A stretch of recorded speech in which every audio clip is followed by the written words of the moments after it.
Selamat pagi, Shalom. Yohanes 3:16 ayat yang sangat terkenal itu sebenarnya diambil dari peristiwa yang terjadi pada zaman Musa. Ayat di atasnya dikatakan begini, sebagaimana Musa meninggikan ular tembaga, maka demikianlah anak manusia harus ditinggikan. Dan dilanjutkan dengan Yohanes 3:16.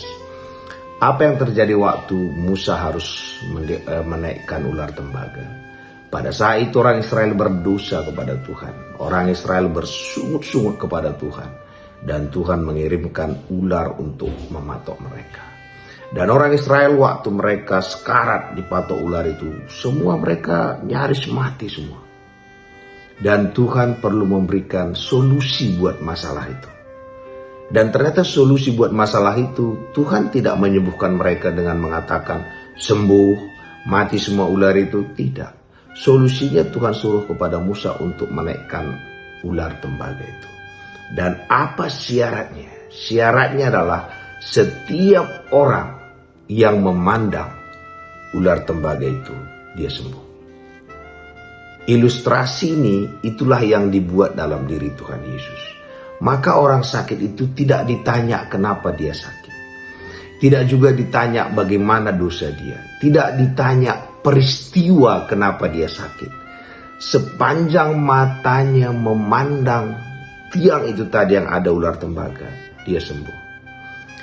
Tapi kalau dia fokus kepada sakitnya, kena patok ular, dia menangis, dia menyesal, tidak ada solusinya. Hanya saat matanya memandang ular tembaga itu, dia sembuh. Hal yang sama terjadi. Sering kita melihat diri kita, melihat kelemahan kita, melihat kekurangan kita, melihat dosa kita, melihat apa yang orang telah buat kepada kita, atau melihat apa yang kita perbuat. Kita semua melihat kemana-mana, melihat orang lain, melihat diri kita, melihat sekitar kita. Kita lupa melihat Yesus.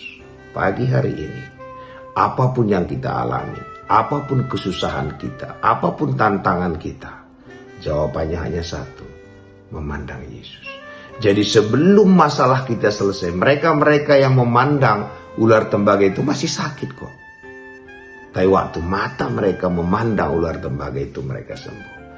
Saya nggak tahu kita sedang sakit apa. Sakit dalam hubungan, keuangan, keluarga, apapun sakit kita.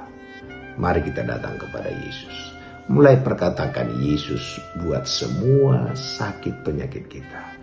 Yesuslah kesembuhan kita. Yesuslah sukacita kita. Yesuslah damai sejahtera kita. Yesuslah ketenangan kita. Yesuslah kebahagiaan kita. Mari kita perkatakan Yesus di dalam seluruh kebutuhan kita. Dialah gembala kita, dialah sahabat kita, dialah kekasih kita. Dan waktu kita menjadikan dia segalanya, maka segala-gala yang dia miliki akan termanifestasi dalam kehidupan kita. Terpuji nama Tuhan.